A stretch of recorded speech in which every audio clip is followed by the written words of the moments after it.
Welcome to the Road is Dead podcast. I'm your host, Rob Curtis, here in the CIMAT studio with. Hello, folks. My name is Tim. And I am Leah. I adjusted the audio levels. We've had some audio problems over the last two episodes, as you guys have probably noticed, and for no apparent reason that shouldn't have been the case. But I adjusted the audio levels to make today to make Leah louder and Tim louder. Yes. And now they're starting to compensate the other direction. They're starting to talk quieter now because they sound louder in the headsets. Okay, fine. So I'll talk normal. There you go. Oh, talk boy. normal. Okay. I turned myself down, you know. All right. Sorry, folks. I have a mumbling problem, so deal with it.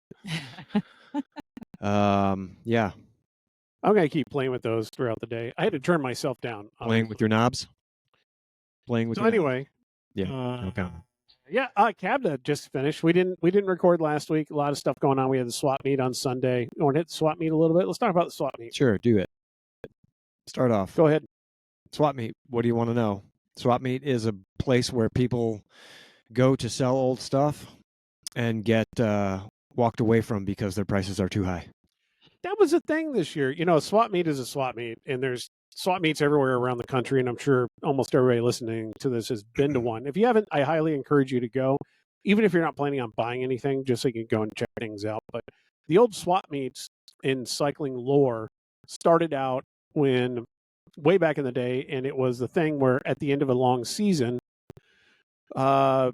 pros and or a lot of people that were racing would just go and sell all their gear for the year, and that's kind of how they generated funds to make it through the winter and to live off of. So all their team gear that was getting replaced in the off season, they take it to the swap meet. You could usually get really good deals for everything. You can get like brand new kit and and get it for next to nothing. And so that's kind of why they were always cool.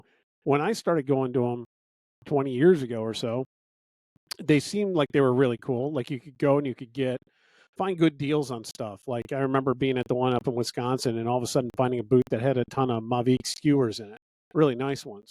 And I was able to get those for like $1 a piece, and that was a good deal for me.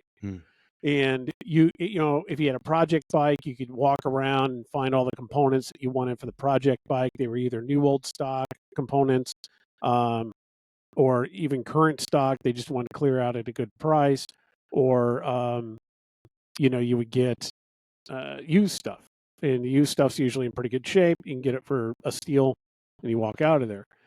And somewhere along the line, the eBay influence on all this seems to have come in and destroyed what people had for like used stuff. So when you go to the swap meet anymore, it seems like there's not used stuff sitting around. And it seems like not only that, but there were guys that would come around while the vendors are setting up, and they just buy all your stuff for like next to nothing as a one-time price, and then they go and sell it. They go and sell it on eBay. That's exactly what happened to me. It still happened. Apparently, it doesn't happen to me, and that's basically because I apparently don't have anything worthwhile that they would want to sell on there. But anymore, it seems like the whole show has kind of gone to just, at least in our show, it seems like it's just bike shops who are bringing in just half their showroom floor. Yeah, just bringing in inventory and trying to make deals on the floor. And I've never really tried to buy anything from any of them, so I don't really know if the deals are any good. I don't get the impression that they are good deals. I think they're like mild sales, if that makes sense.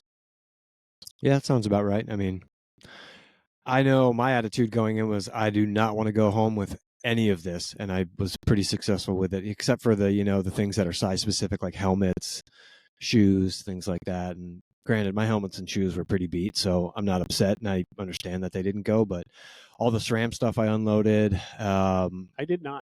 I sold complete single speed. I sold a 2018 Boone frame and fork. So I got rid of a lot of space, or I made a lot of space in my basement, which I'm happy about. I know I got taken for a ride, but I don't really care. I don't have to look at it anymore. Well, and usually, so getting taken for a ride, usually the prices seem like they're fairly negotiable. That's kind of the process. We usually lament that throughout the year. We're like, oh, just take it for the swap, where somebody's going to basically bargain you down to only paying $2 for that when you know it's worth $50. Yeah. But that's always been the joke. But this year, there was a market change. no one was negotiating. And I'm not the only person that noticed it. I mean, there was some, I don't want to say no one. There were some people that wouldn't negotiate. But for the most part, there was a lot of how much. And you'd tell them how much, and then they just put it down and walk away. There wasn't a, oh, well, it's a lot of the online buyer stuff. Like when you're trying to sell something on an online marketplace and somebody goes, you're selling something for $50 and they'll go, will you take 10? And then you reply with, sure, I'll take 10. And then you never hear back from them. This is my wife now texting me every half a second. Maybe you got something she wants to buy. Maybe the art of bartering is gone. I don't know that people are as comfortable anymore with that whole process. Is my thought. It could be. I mean, I get to the point where I have what I think is a reasonable price for what I'm selling. I give them that price, and then they lowball you, like you say, Rob. And then it's like, all right, dude, I don't care. Go buy it online or go buy it new for 3 times what I'm charging you. I don't care. But I didn't get any of that. I mean, like I had that wall of cassettes. Yeah. And I was putting, I think, $30 or $35 on most of them. They were cheap. Well, I good shape. I think 35. Geez, sorry about that. I've got cassettes. You would think that you would buy a used cassette, and they're all in good shape, but you buy a used cassette for like, $15, $20. But you go and you actually look at cassette prices now, and you're spending $80 to $100 for a new cassette. Depending on what it is. Oh shit! If it's a SRAM cassette, you're spending a couple $100. At least 200 new. Or more. So you're sitting there. I'm looking at that, going, yeah, $30, $40. That's a good starting point, because I didn't want all of them to go for $5. Yeah. So I wasn't going to start them at 15. Yeah. So I'm like, I'll put $30, $40 on them. It'll start the discussion. Somebody will negotiate with me down to like $20, or 15 or $20. I'll take it. That way it's gone. I don't need the cassettes hanging around here. No one. People came by, they looked at them, they touched them, they picked them up, they counted them, whatever. They saw the price, they set them down. And there was like 4 or 5 times where I was like, hey, you picked it up, now you got to buy it. It's like, give me an offer, man. I'll take just about anything. Yeah. And they were like, I'm just looking. That's okay, and they'd set it back down. It's like, I mean, granted, it was 11 speed for the most part. Most of that stuff was 11 speed. I love 11 speed. But you would think, I mean, you're racing on 11 speed. 11 speed isn't that old. Granted, it's no longer supported by a lot of companies, but whatever. We are in the land of 12 speed. But so, I don't know. Leah, would you disagree, agree? What do you think? You didn't sell anything this year. No, I didn't sell. I feel like this is the first year that I haven't sold at the swap. First year in many years. Man, I've been going to that swap since my bike shop Glen Ellen days. I think one of the first times I saw you was at that swap.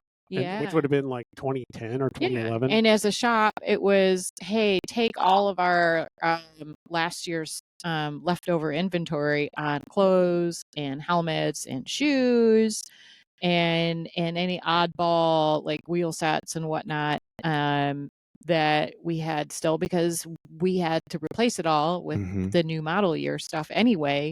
So it was just like, get money for it. Just get what you can for it. Just turn it into cash. I have some odds and ends at the house, but the big piles of leftover parts that I used to have, I've pretty much gotten rid of. Yeah. And I really just didn't feel like taking that time to sit down and go through all my stuff and figure out what to price it as and clean it up, because, oh my gosh, it's dirty. I mean, I had just gotten back from Florida, and I was just like, I don't feel like dealing with it. Timing's never good on it. I don't know why. We know about it many months in advance, but it seems like I'm never prepared, never ready. It's always a last minute thing. I'm always running around going, do you think I could sell that? You think I could sell that? Oh, I might as well drag that. Like 2 days before, I'm like, I've got nothing to sell. And then the morning of, I'm like, I hope I can get this unloaded when I get there. And then I don't know, I took almost all of it back. I did sell a lot of things, but you also brought a lot of things. Yeah, not nearly what I wanted to sell. So disappointing for me on my end. I walked around in the afternoon after the ICA meeting, and just kind of like general feedback from a lot of people was that it was kind of on the slow side this year. Yeah. Yeah. I don't know. Maybe people don't have money to spend. I don't know. Like you said earlier, before it opens, people come around and check out what you got. And I got emptied out of a lot of stuff, mostly all my SRAM and zip stuff, from the same exact guy that did that to me the year prior, which I'm okay with. So thank you if you're listening. I don't know. Do you ever ask him where he sells it? I'm sure it's eBay somewhere. I thought about it, and I'm just like, I really don't care. I really don't care. I kind of do, because I had that. I had roughly 2 SRAM groups up for sale. Neither one of them sold. Yeah, I sold some stuff to Patrick McIntyre, and then the other guy took all my other stuff. I still have a brand new 1036 out there if anybody wants it. I do too. And we already said it costs like $4,000 to get a new cassette. No, it's like traditional ways. I think MSRP according to the SRAM site is like $277 for a brand new, which is you're not going along with my shtick. No, I missed it. Flew right over my head. Sorry. Okay. All right. It was all anti-SRAM all the time when it doesn't need to be. I don't know. Yeah. I think I need to build a bike with SRAM on it, to be honest with you, and just ride it so I can just shut up. I can think of more than one person that would be happy about that. Me shutting up, not necessarily riding SRAM. Oh, yeah. I was like, I don't think anyone's going to care if you're riding SRAM or not. I don't know. Some people do care. They're not people around here. They're mostly people in the Niagara Falls region. Yeah, right. Sounds like there were a lot of people interested in my old Orbea that didn't actually come back around to it. I mean, it's an old bike. I get it. It's 10 years old. You had some lookers. There were some lookers. It had a nice build on it. It was a nice bike, and it's full carbon. It's light as hell. It's rim brake, though, and it's on the small side. And we had people kept asking. I kept saying 400, thinking they'd go, "Oh, would you take 300 for it?" Something like that. No one ever came back. No one ever went. No one negotiated. It's insane. It's like, man. And to be honest with you, for that kind of price, it's almost like hold on to it, because go buy that on like Bicycle or Pro's Closet, and it's minimum $1,500. I thought it was like an 09 or 2010, and you said it's an 06. 06, yeah. It's back when Orca was the sort of swoopy frame, and it's a beautiful bike. But I have a tendency to like to pass my parts on. Yeah. to people. That's like, oh, I have this. I don't need any more gear. Just it's yours now.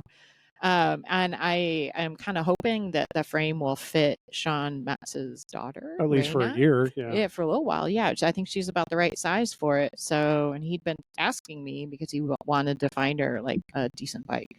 So yeah, I'm like, well, it may become hers. Good hands for it to land in. Yeah. Yeah. So I don't know. I don't think the swap was a great success on my end, but I know it was for other people. So happy for them. I think I came out owing money because I got you those 2 things, and I got to pay those off. And yeah, I think I came out negative money-wise for that day. So that's it for the swap. If anybody's interested in a couple groups, you know where to find me. And or if you just want to help out, pay off, help me balance my money from the swap, go ahead and head over to your local shop and buy some Enzo's Buttonhole Chamois Cream. You can find, we do have some new designs, new layout coming. If the print shop that we went to would ever get off their butts and get it done, because we didn't get it in time. But that is coming out very shortly, so we should have some cool designs there. Ask for it by name. Go to your local shop. They don't stock it. Ask them to restock it and get a hold of us. Also, if you have any questions or discussions or points you'd like for us to discuss, hit us up on Road is Dead, all one word, roadisdead@gmail.com, and tell us what you'd like to hear us talk about. Outside of that, we went right from that with a couple days in between into the CABDA show. And I know there's more than one individual that worked the show that said they listened to the podcast and they can't wait to hear our recap of the CABDA show. So it's always exciting. Always. For those who don't know, CABDA show is a industry trade show. CABDA stands for Chicago Area Bicycle Dealers Association. It's a large association that used to exist back in the day, apparently. and then was reincarnated, I don't know, 12 years ago, something like that, for these shows. It started up around the time when it was becoming too expensive and not timely for people to go to the Interbike show in Las Vegas. So we would say, nah, forget it. We'll wait till February when we got nothing else going on, and we'll go to a show here in Schaumburg, basically. Mm-hmm. And they have grown to CABDA Midwest, CABDA West, and CABDA East. And they also now have a show in Vegas this year. Mm-hmm. In like 3 weeks or something like that. It's not going to be the same kind of show in Vegas. It's going to be something different. I'm not exactly sure what the format is, but I got to say, we went last year. We had a booth for Buttonhole Chamois Cream, and I was very encouraged by that last year. I think it went really well last year, and I just didn't get on top of it this year, and was a last minute ad, and so I'm way out in no man's land when it comes to location. And then I don't think the traffic was as high this year as it was last year. I think it last year, I remember saying the second day we had a lot of good conversations. Yeah. There wasn't a lot of conversations, but the ones that we had were good ones. And I would say that kind of holds true again this year. Not a huge volume of conversations, but the ones that we had were good ones. Yeah. And then for the number of people at the show in terms of people that are displaying and stuff like that, I thought it was up. It looked good. I mean, SRAM was there, for Christ's sake. They haven't had a booth in years. Yeah. Somebody was it. We were going to talk somebody into going over there and saying, yeah, so why do you guys not support bike racing around here anymore? Was it Doug? I don't remember. Yeah, I think so. It might have been Doug.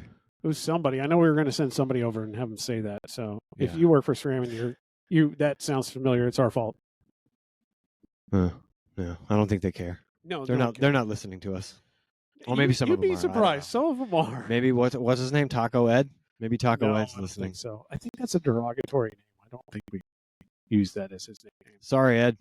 I'm new here. I know the background, but I don't know how he feels about that nickname. So I tend not to go that direction. Okay. But Ed Nasletti. Apologies, Ed. Anyway, Leah, why don't you take us away from this? Okay. I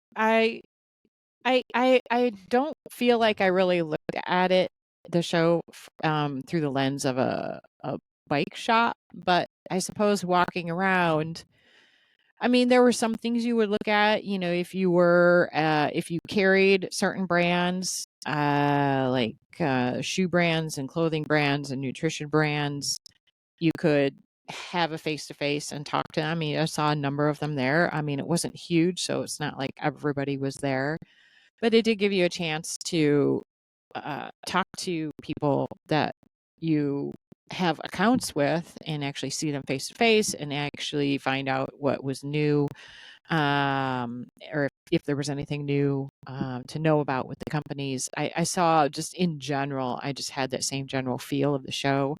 Mm-hmm. I mean, we all know that e-bikes are the future for bike shops. You have to be selling e-bikes. So not surprised that there's still a huge learning curve for our industry here in the US to get up to speed on everything associated with e-bikes. There were a ton of different e-bike brands I saw all over at the show. And then just like a lot of the talks and the seminars and all that were around e-bike sales, e-bike maintenance, and just like how to incorporate this into your sales, what you need to know. And that seemed to be, as usual in the last few years, a big theme within CABDA. I mean, for us personally, I felt like we made contact with a lot of new people that were interested in our product and signed up to get onto our contact list and answered a lot of questions and introduced the product to people that had never heard of us, answered questions to people that had heard of us but didn't know the background and story behind it. So I felt like we had a lot of opportunities to deepen understanding amongst a lot of people on Buttonhole. Yeah, and that way I thought it was kind of a success. I'm still glad that we went. I'm glad that we had the booth. In the grand scheme of things, it's not. I don't know. It's not a small amount of money for us to attend it, but it's not like a career changing amount of money. So it's definitely something that should be considered for us in the future for sure. I actually, after the success that we had last year, I was kind of considering going to one of the other ones, and although that would be a much larger expense, just as a way of getting into other markets and kind of seeing what's going on and making the introductions and meeting people in those other markets. Because even though we do a lot of business in our market, our region, the Midwest region, I don't necessarily know everybody, that is selling the product. We had all day people coming up going, yeah, no, I'm really familiar with the product. I've used it for years. We've had it in our shop, that kind of thing. And we've never met them before. So it's not that I'm not meeting people here, but I mean, I feel like every 5 minutes I have somebody coming up to our booth here who's like, that we know, you know what I mean? That we're going to sit and talk to for 45 minutes. If we got no one else coming up to the booth, we're going to hang it. Hey, so what'd you hear about, that kind of stuff. Yeah. So I wouldn't have that going out to any of the other locations. So I don't know if that would be a good thing or a bad thing, because I might get super desperate if I'm just sitting there twiddling my thumbs for like 20 minutes with no one to come by and talk to. I'll get really nervous or whatever, but who knows? It's not a comfortable situation for me to be in, but as long as somebody starts talking, and once the social precedent has been met that we're going to discuss chamois cream, then I can talk forever, kind of like, hey, we now know that you have made the option to listen to this podcast, therefore I'm going to just talk into your ear, whether you like it or not. And I'm guessing you like it because you've been here more than once. You keep coming back, you dirty boy. Tim, what were your takeaways and thoughts on the show in general? And I think you made some personal connections with history along the way when you were walking around too.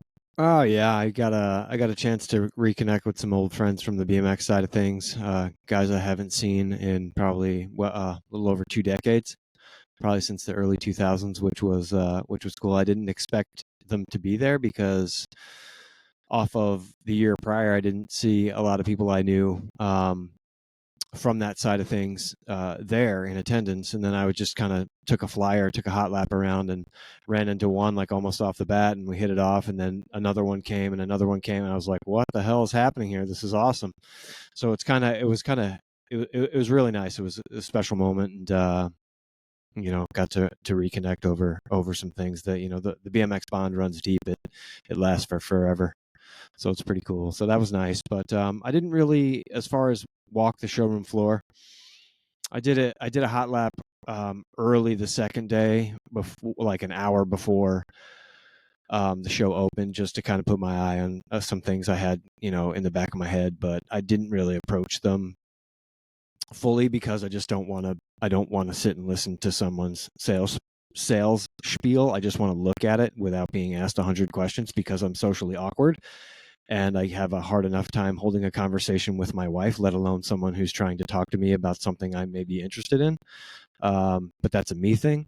So that's why I just ran around real quick, didn't make eye contact, walk with my head down. Here's a booth I want to look at. Okay. No. Too many people. No. Not enough people. No one's here. I'm going to go put my hands on this tire tread to see if I like it. Okay, someone's coming. I'm going to leave. Yep, okay. And I did it like that. I mean, I'm not like the best in large social gatherings. I am if I'm comfortable, but 9 times out of 10, I'm going to be the guy that's hiding behind the curtain that peeks out periodically every 5 minutes to see if people are gone. This is why we like each other. Other than that, I mean, yeah, it was nice to see traffic come through the booth. Again, nothing that hasn't been said. E-bike heavy. God, yeah. The one thing I really wish I did, and I didn't do this year, and I may do it next year, but I got to limit myself, is actually sign a waiver to test ride some of these e-bikes and just rip the shit out of this little impromptu track. The fact that I don't do it is I don't want to fall in front of a lot of people, because I'll either enjoy it and have too much fun and crash, or I'll have no idea how to control one of these things and crash anyway. But I saw a lot of people just ripping around on little, like, 12-inch bikes and e-bike trike scooter things. It was wild. But motorcycles. Yeah, basically. I don't know. I thought, it was good. It's, I'm not a shop, so it's okay for me just to kind of like look around and see what's going on, but I'm not going to like dive into things and have conversations with people, because that's just not my thing. It's interesting though, because if you think about all the conversations that we had with people, there were plenty of people that came up and did the awkward conversations that we would end up having with others, and it's not considered out of the norm at all. Yeah. No. But I'm with you. It feels weird to go in and even with me, when I've got a quote unquote agenda or something to talk to that particular individual about, Yeah. that means I'm probably more likely not to talk to them. I don't know why. Yeah. Because it's like you walk by and you see that they're talking to like 3 other people, and you're like, oh no, those are probably like real customers. They don't need to waste time listening to me. They're probably not going to be interested in this anyway. Blah blah blah. You kill yourself 8 times before you even get a chance to get in and have the conversation. And then when you have the conversation, they're like, "Oh no, oh my God, I wish you would have come over earlier." You always feel like an idiot for not doing it. I mean, there's definitely people there that have the gift of gab and will talk your ear off for hours and hours and hours on end and try to sell you everything from, I don't know, just try to, do what they're there to do essentially. But I don't know. I got a line. I shy away from those people. A couple weeks ago, I may have mentioned it on here, but we are a dealer for Chapter 2, and I'm going to throw this out there because I haven't been told not to. But the Haro coming back into the market, they're doing road and cross and or gravel stuff now, and they were there at the show. They had I didn't talk to him. You talked to him, didn't you, at one point? Yeah, I know I'm very good friends with the gentleman that's in charge of the entire road and gravel program. Oh, nice. Well, so I don't have any information from you, but talking to our U.S. Chapter 2 guy, because we're Chapter 2 dealers, I was talking about how one of the bikes handled, and he said, well, go ask the Haro team, the gravel / cyclocross guys, because they're riding the same bike. We're making it for Haro. They're branding it basically. It's the Chapter 2 bike, but they're branding it as a Haro, which I thought was interesting. And I was like, well, I don't know about that. I don't know how much of this is just his bluster or whatever. I know that Haro does not make their own road and gravel bikes. It's just not their company. They're buying other ones right now and branding them, which I knew, but that's not that big of a deal. That happens a lot in the industry. But I went over and I checked it in the booth, and looking at it, at least on the gravel side, I was like, that's my bike, 100%. So those are Chapter 2s that are, and so I went up and I was talking to the guy. You were there, weren't you? Mm-hmm. I was talking to the guy. I was like, hey, it turns out this is what I heard, and that's what I'm seeing, and it turns out it is. I figured he'd be like, yeah, that's what we're doing, and we're getting these, and then this one's this kind of bike or whatever. And the guy was like, just looked at me, he's like, I don't know, man, I'm just a sales guy. And it was like, okay, so there's like no point for us to continue talking at all in any way, shape, or form.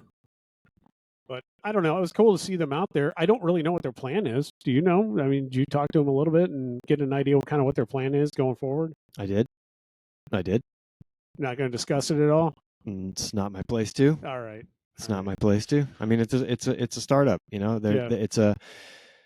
It's a brand with great history, tons of history that I guarantee you 90% of the people at that show have no idea what it is, especially those that are enthusiasts of the drop bar category, have no idea the backstory of that brand, where I am different. I do know the backstory of that brand, but it's a new venture for them, and they're stoked on it. They're trying to, I'll be honest, when I saw that they were entering the drop bar space, I was psyched because it's a brand that I know well, from all my history with BMX and what they have done in BMX, and the legacy that the Haro brand is. So I was stoked to see him enter that.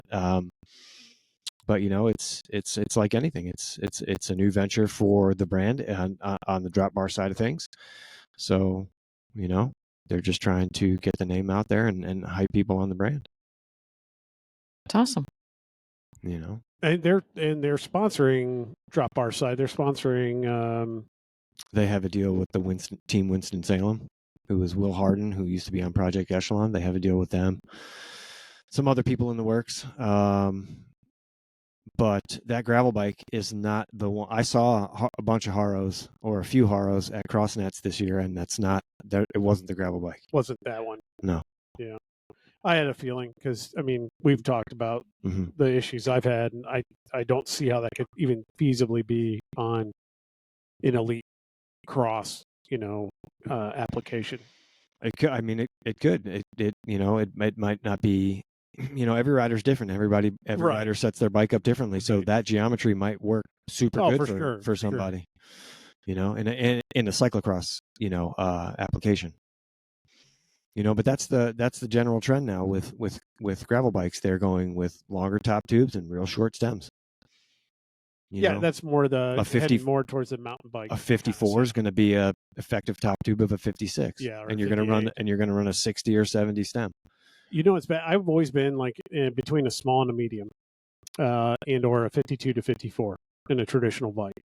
And anymore, I'm barely getting into a small on gravel bikes, any of the frames that they're doing. And it's for that reason. Their top tubes are so damn long. And but the stack isn't really all that great either. And I'm finding that looking at spec, I'm going to have to buy the small. I may almost be an extra small. And even on the small, I'm going to have to run like a 70 stem if I go by the numbers. Then it gets here, then I build it, and then I start riding it. Next thing you know, I'm on 100 stem, for that same setup. So it's just, I don't know, something's different about how everything's handling and set up for me. It's the offset. Well, fork offset. That's my problem in the front. That I know. But, we can get into that. I don't even know if we've talked about that on here. We should talk about that at some point. But anyway, it's not all that interesting for now. I've got something in the works to see if I can quantify it and or affect a change and see if that's the deal. Yeah. But anyway, anything else stand out for you at the show? Any booth that you went to? You were like, oh, crap. We don't really get a chance to do the sessions, the educational seminars anymore. Because we're busy. What would you go to? They're all, like Leah said, they're all e-bikes. Well, that's true. Centric. Most of them are e-bike, but stuff that you already know, like how to set up DI2 and troubleshoot stuff that you're going to go to already know. The TRP seminar and listen to them how to bleed brakes. You know how to do that. I know, but sometimes it's good to.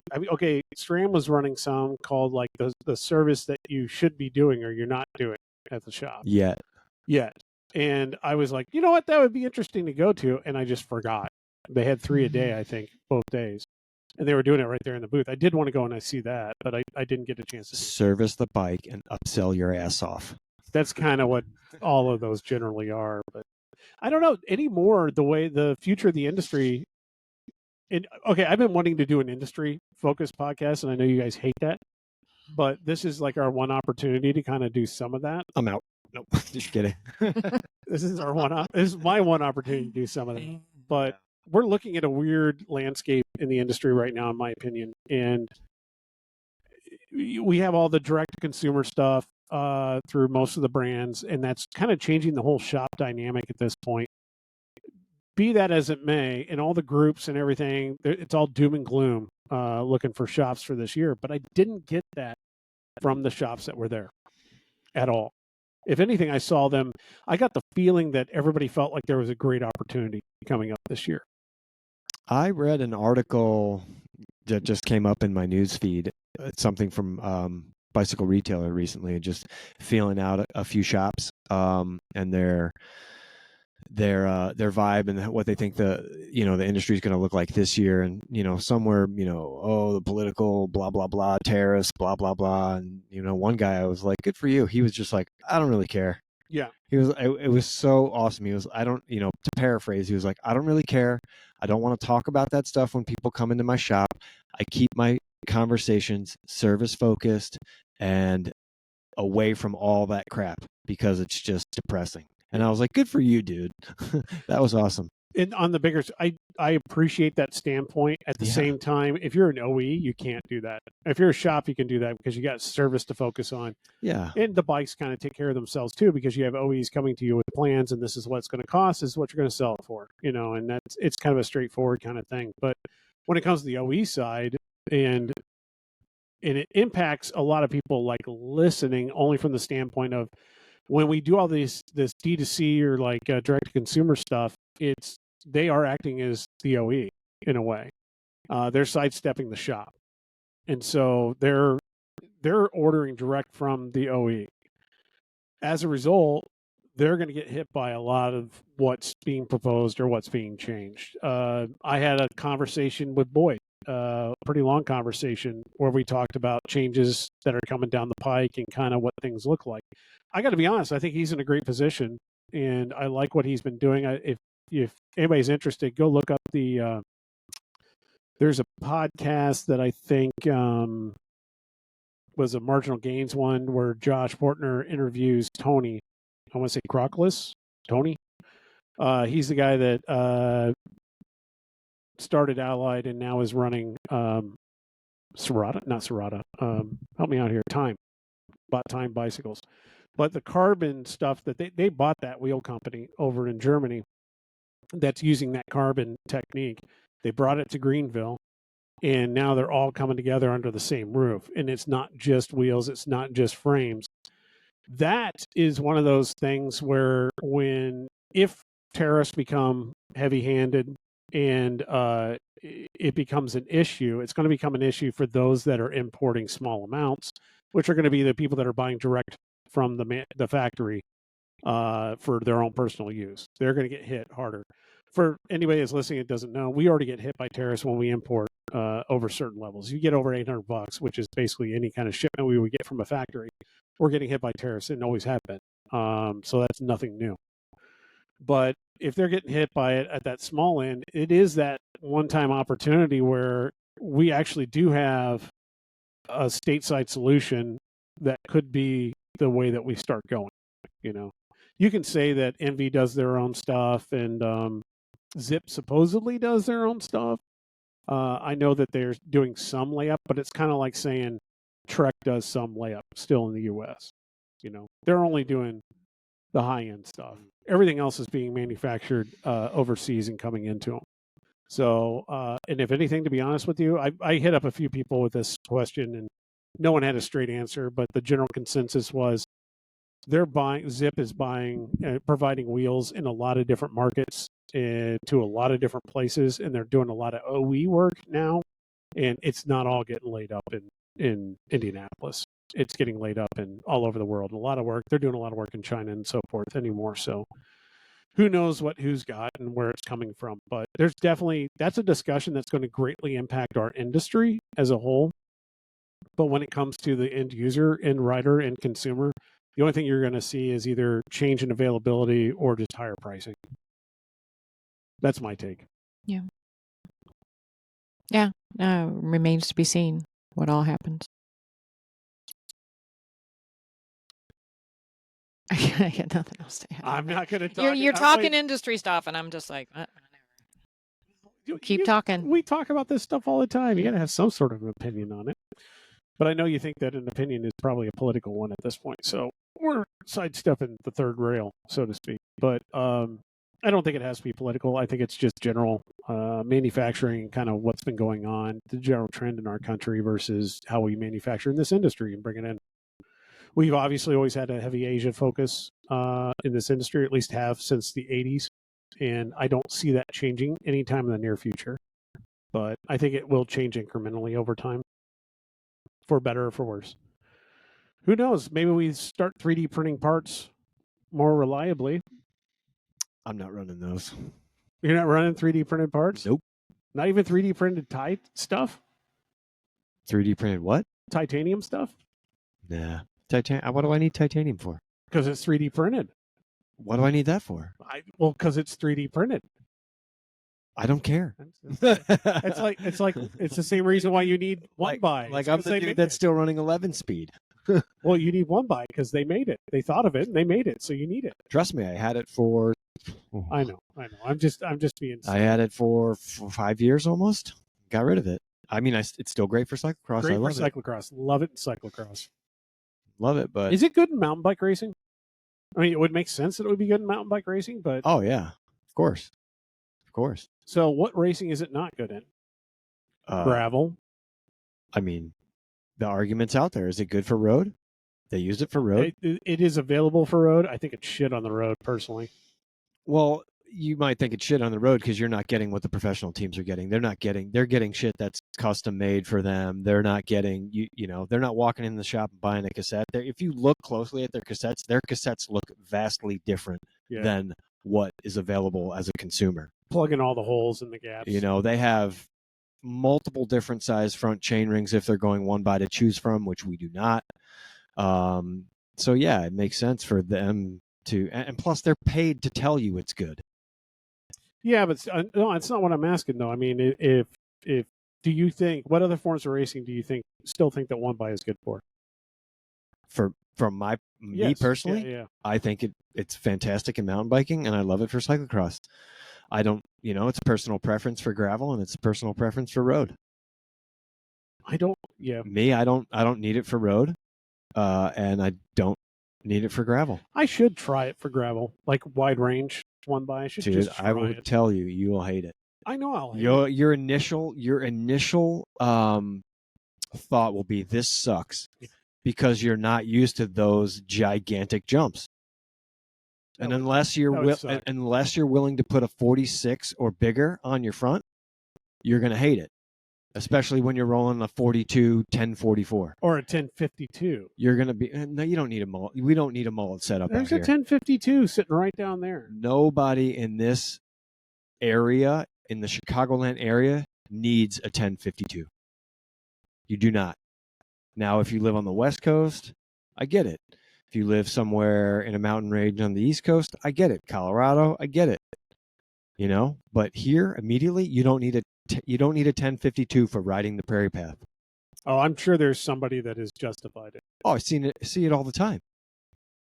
I'm sure somebody has rolled into a bike shop around here and been like, I got to get up that hill on the Fox River Trail. Again, I'm not taking a dump on you. If that's your preference, good for you. You're out there doing it. It's just not my thing. I've come to understand that I like a 52 in the front. Yeah. Not the back. Not the rear. My gearing for gravel is a 2x with a road setup, with a road gearing. I like 2x. That's not a flex. I just like extra gear. You want to say something? I don't know what you're wanting to say. No, I'm just thinking to myself, I wonder what small ring I have in my 2x setup that I just put on back on my gravel bike, because I've got the rotor. I don't have a GRX. Mm-hmm. So I know that my small ring is bigger than a GRX small Correct. ring. Well, GRX is a 31. But you got like a just 34, thinking 36. about the steepness of some of the hills at Dirty South, I was like, I wonder if I should drop that small ring down a little bit before I get into these big climbs, because I remember it being pretty steep at times. Well, I mean, it's a good thing though. I mean, it's you can think what you want about it, but I really do like the fact that the GRX has that really small bailout. Yeah. I mean, for the most of the riding that I do, I don't hit that mega steep stuff. I mostly was using my gravel bike for endurance training on the prairie path type stuff. Yeah. But yeah, it might be nice to have that as an option, because it's really easy to change chain ring. Yeah. Yeah. The always the issue is how low you can go and still have your front derailleur handle the jump on it. But you're running GRX. What are you running? You have an Ultegra derailleur or something? I can't remember. I think we went just with a standard road. front derailleur Oh, yeah. because I'm not running a GRX crank, so I don't Yeah, need. you don't have the it doesn't huge have drop. it doesn't have the offset because a GRX crank has that Yeah, offset. 2 millimeter. Yep. Right. Yep.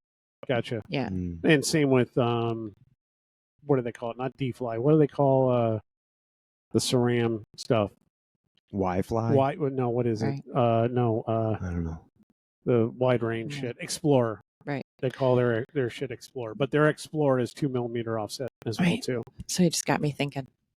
Well, you know, I have 2 weeks. go for get the your race. stuff. Well, so getting onto that GRX being that 31 to chain ring. What's nice about that? Obviously, I like it just for when I need it. You know, for the few times that I do use it.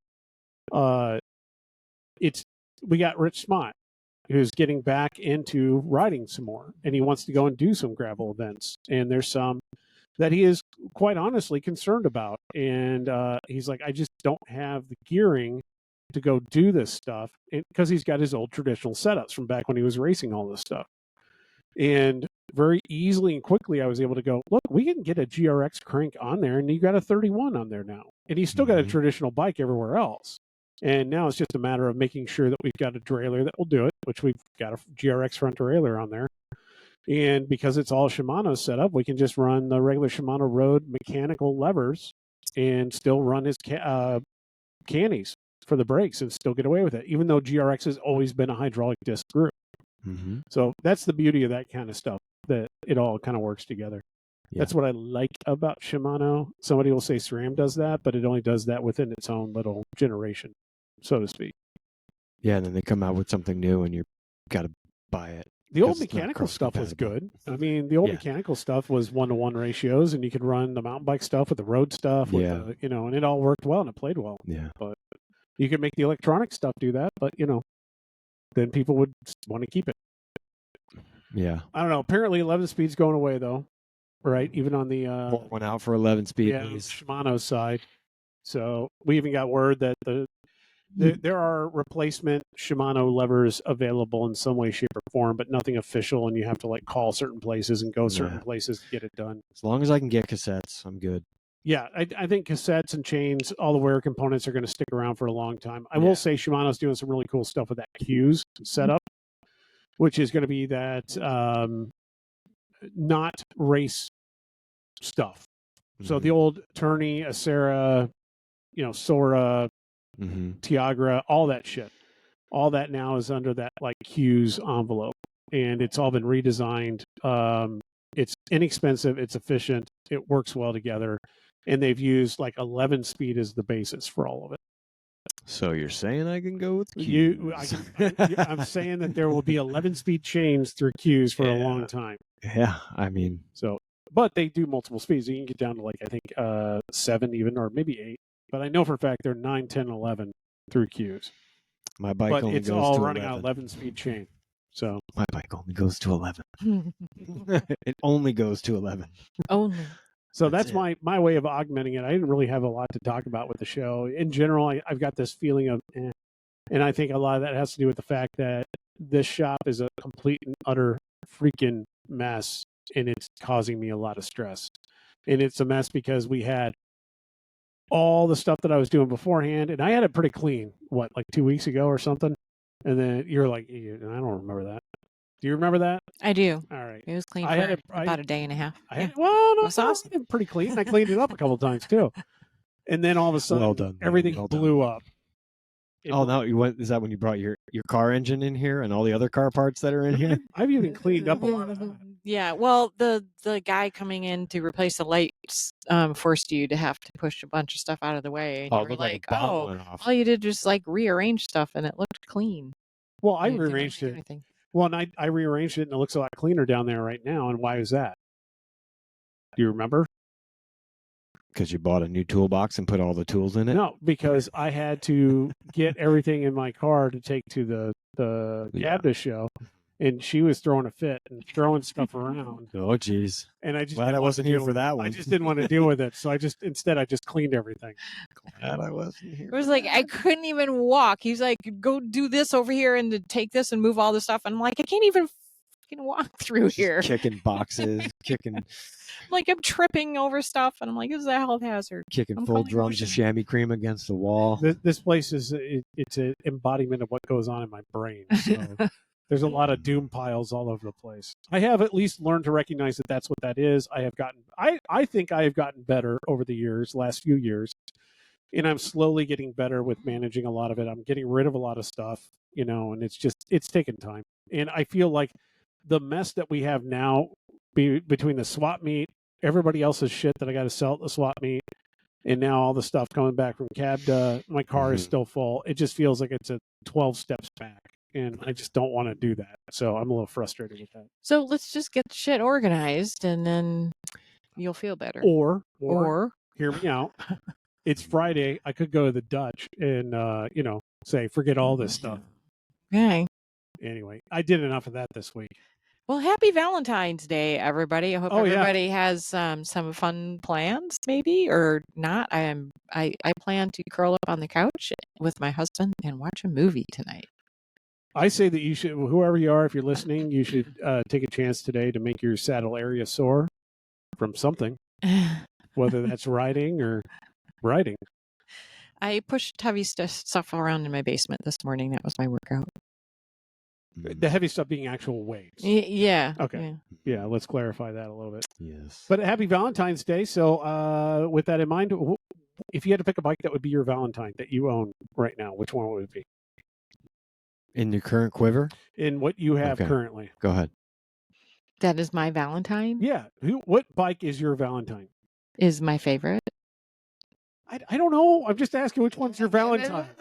Which one would you take out to dinner and slurp up some spaghetti with?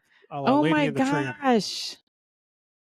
I don't know. I got 47 bikes to choose from. I do.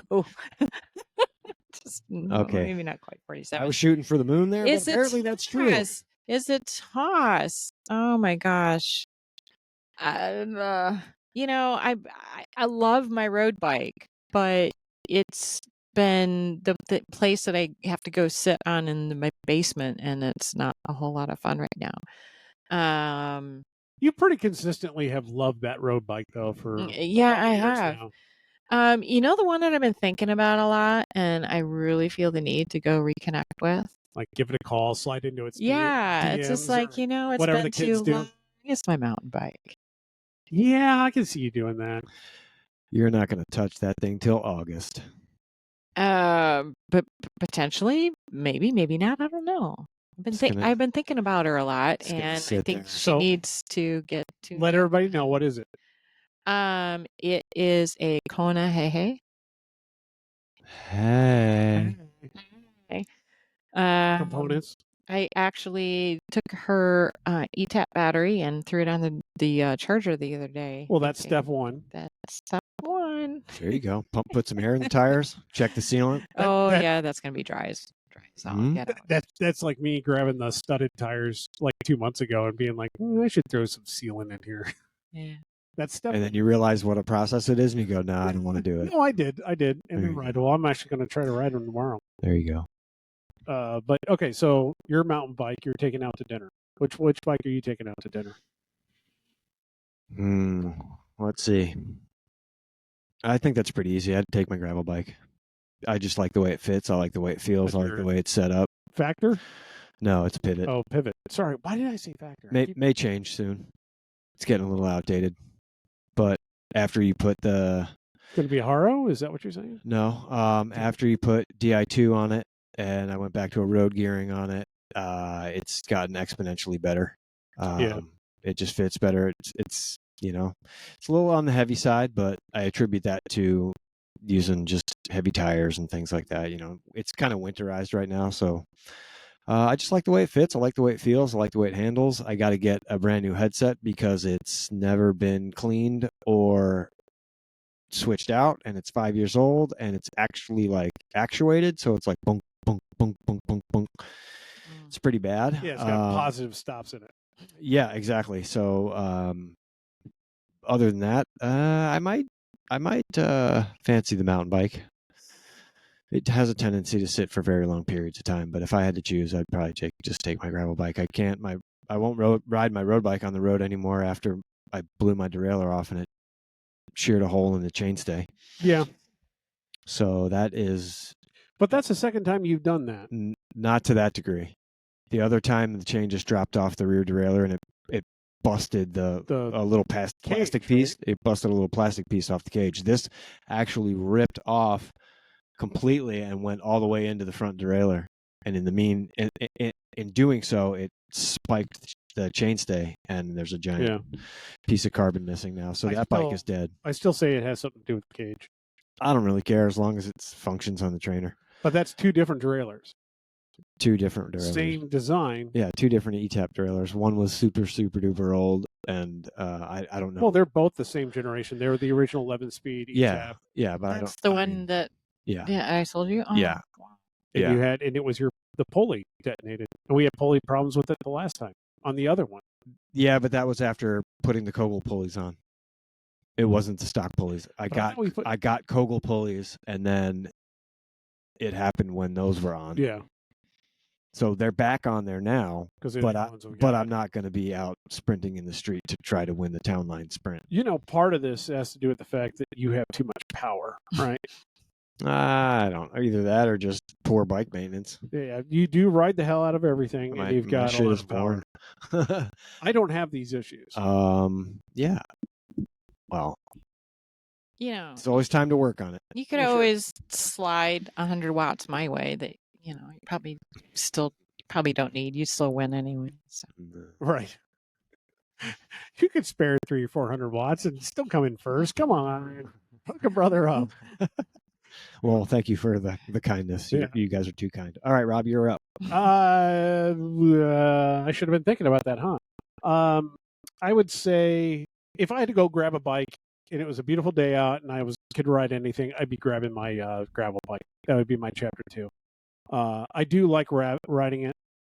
I have some issues with the steering on it, but I'm looking to solve that. I've got a new thing coming up. But in terms of actually being on it and riding a comfortable bike, I really do like riding it. Now, that being said, my favorite bike ever that I think I should take out on a Valentine's dinner that I have right now be one of my Van Dessels, my full tilts, my cross bikes. Both of them. They're both identical. One has GRX on it. The other one still has the old SRAM on it. I wouldn't take. I mean, that's my old girlfriend. You'd still think about her every now and then when you see pictures in Instagram. But that you're not going to go near it. No, I'm not going to call that one up or slide into the DMs. That's just bad news. You got to take the wife out, and the wife is going to be the current full tilt. You wouldn't take the wife out on this beautiful tandem that's staring us in the face? Yeah, no one gets to see this, but we have a stack of, I know the guy that owns that, and he's asked me about that 100 times. I just haven't finished working on it. I should finish working on it someday. I'm pretty sure this dude's forgotten about it. No, he hasn't forgotten about it, but he is absolutely not in any way. It's to him, he's like, yeah, you're storing it for me, because he doesn't ride it. And he has no desire to ride it again. But he wanted to get one thing fixed so he could give it back to somebody else. And I don't think that's ever going to happen. But the other ones lined up there, we got. The hell is that? That's the Raleigh Technium. Raleigh Technium. I've got an original Raleigh Technium 440. That's the first, I believe, the first frame in the U.S. that ever had internal routing for the brake, because it was aero, and it's lugless, like construction. It's aluminum, lugless. Is it aluminum? No, it's steel. I don't know, dude. That looks like steel. It's old shit. I don't remember, but I know I wanted one very badly back in that era, and then we bought the shop, and there was 2 of them brand new hanging up in the rafters, and he used to be a Raleigh speed shop. So cool bike, but I don't need it. I set it up as a track bike for the juniors. Andrew rode it for a bit, and then we had another junior that was riding it. Nice. And then that Tommaso, I always wanted Tommaso when I was a kid, and I found one at the swap meet for $300 15-20 years ago. Bought it, and then I stripped everything off of it and made it into a single speed or a fixed gear. I can't remember. One of the two. Nice. But I think that's got my original Shimano 600 tricolor group on there, and so at least a crank on there. So good stuff, old stuff. And then that thing, your Motivus? That is called a ROAD bike. That is my Road bike, Mm-hmm. and it still is. Your trainer bike. Well, I take it out at least once a year when we do our road camp.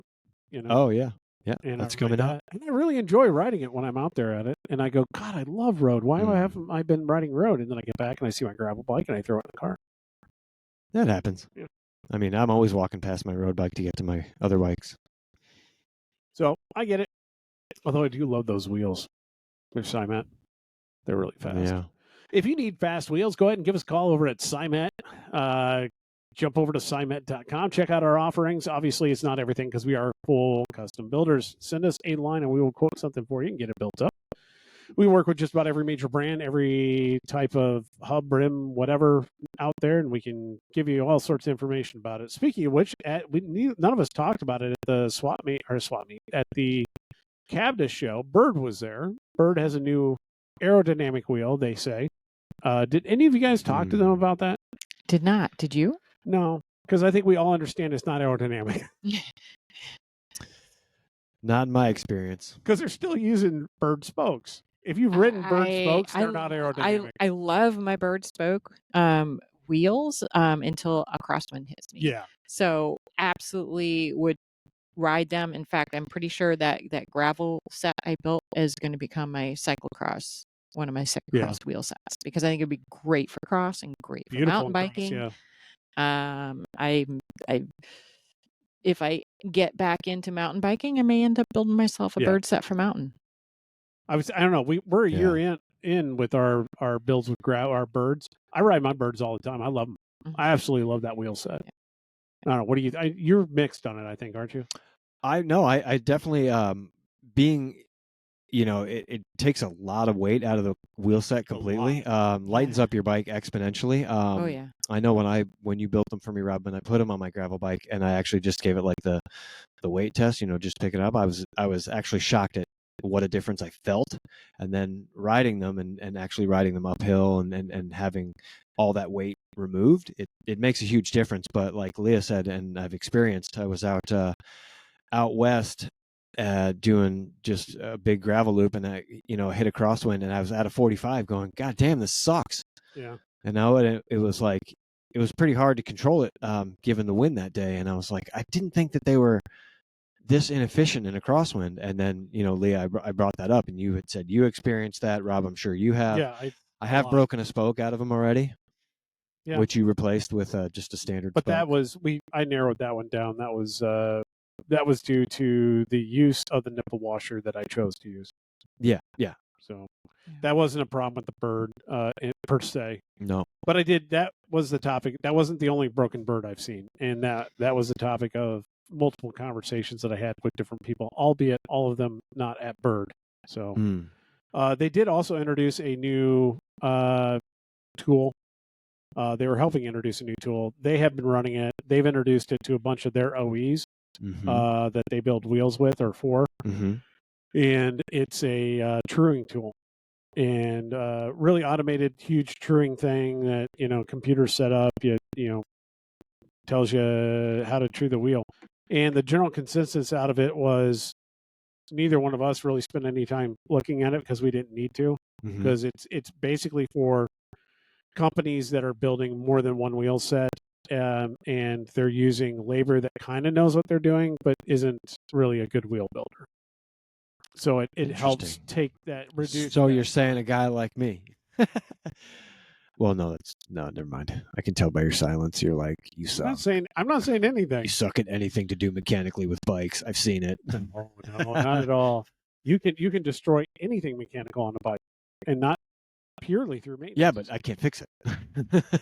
That's why I bring it to you.